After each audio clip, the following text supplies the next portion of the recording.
Hello, good evening. I am making this video because I was very much inspired by the other speakers, the volunteers, the participants. I want to share yung skills that I use for my work.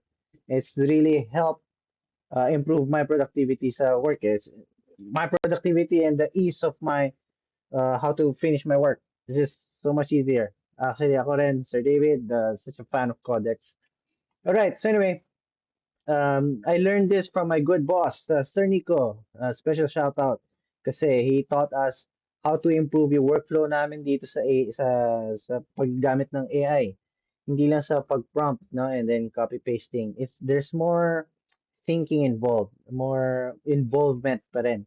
All right. Ito yung mga favorites ko. Ito. Basically, yung tinuro ng boss ko was just plan, save, and itong plan to code. And by the way, these names, use names for the skills, inimbento ko lang siya. Okay, discuss ko lang very shortly lang itong mga to. Yung cogitate is just a skill for to help me brainstorm on what I need to do para ma-accomplish yung isang ticket, yung feature. Kasi after ko kumuha ng ticket, pag-discuss ako dun sa AI, kung paano gagawin, anong files yung kailangan, doon ko malalaman sa Cogitate. And then, from that discussion, I will invoke plan save, which will create yung overview, an overview plan of what I will do, what we will do para dun sa app natin. And then merong output na file yon. Meron siyang markdown file na output. I will feed that to plan to code. So from the overview, gagawa siya ng tutorial na step-by-step tutorial on how to accomplish yung feature, yung plan to code. And now, meron pa akong dinagdag na dalawa pang skill. Ito, hindi na ito tinuro ng boss ko sa amin. Itong plan save prompt writer. So sometimes I'm not happy with how I write my prompt. So gumawa na din ako ng skill specifically to help me create a prompt that I will give for plan save. So according to the discussion from Cogitate, magpapagawa ako ng prompt and then I'll give that to plan save. The output file, I'll give it to plan to code and the step-by-step tutorial na output file, I'll give it to plan code execute, which will execute the step-by-step plan. So yun yung flow niya as in from top to bottom. Okay, so now let me move my camera here all the way to the left. Just let me show you. Yeah, sure, whatever. Okay, so ganito siya, no? I start my my workflow with first getting a ticket, of course, from yung whatever ticket management namin. And then I start with Cogitate. And of course, ito mga Cogitate, by the way, short na discussion lang. Of course, Codex, pwede tayong gumawa ng skills, diba? So I just used skill creator and I described what the skills were. Like itong Cogitate, for example, I said, let's create a skill to help brainstorm but not to edit any files.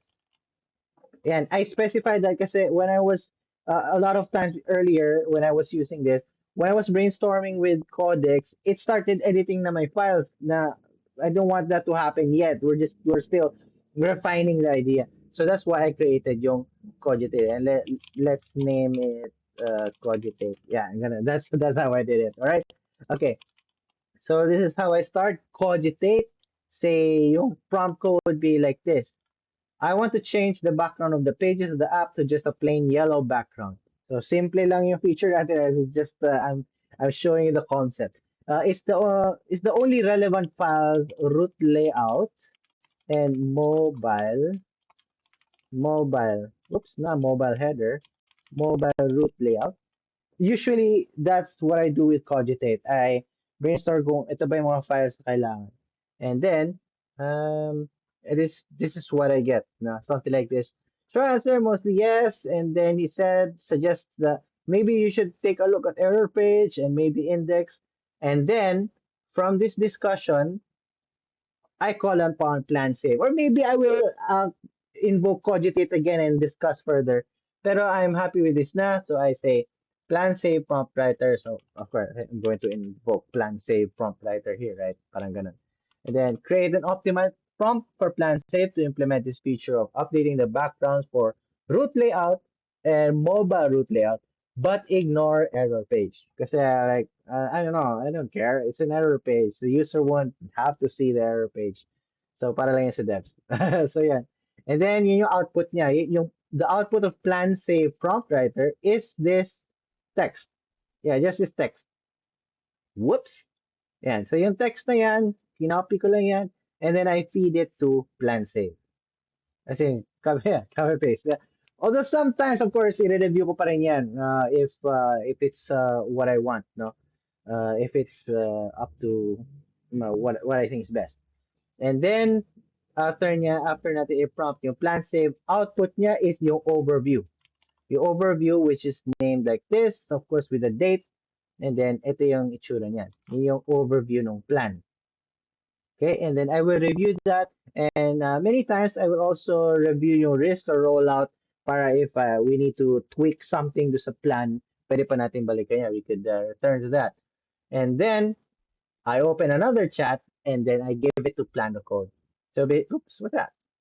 Well, basically, yeah, plan to code, and I just feed it yung plan natin. Ganyan. So yung again, yung plan is plan save creates yung overview, plan to code creates a step-by-step tutorial. And then from this, we get yung step-by-step tutorial. Now, my boss has always encouraged us to write this ourselves, na itong code na to para matutunan namin. Kasi I also specified dun sa skill to write it like a tutorial para I can follow it. So many times I've done the code myself, no, according to this. Pero sometimes, well, of course, when I get lost, I ask for it to uh, just execute. As you can see, ayan, in-implement siya. Pinakita ko in real time. So, pina-execute natin yung plan. So, of course, I call yung execute, and then I call upon plan to code. Yeah, we feed yung plan to code. Kasi yung kanina, if kung titinan niyo sa taas, I fed it yung plan. And there is one, we fed it yung plan to code. So it's different output file. And then of course, after you execute, it has some execution logs, and then I can make a stand-up report from this one. And just to show you, I also created a skill for that one. The right stand-up report, and then I feed it yung execution logs. So yeah, anyway, that's what I wanted to show everyone. That's how we use, at least that's how I use itong skills. And again, shout out to my boss, Sir Nico. Thank you for teaching us, and thank you, Sir David, for the other volunteers that shared their ideas on how they use Codex. Thank you. Bye bye.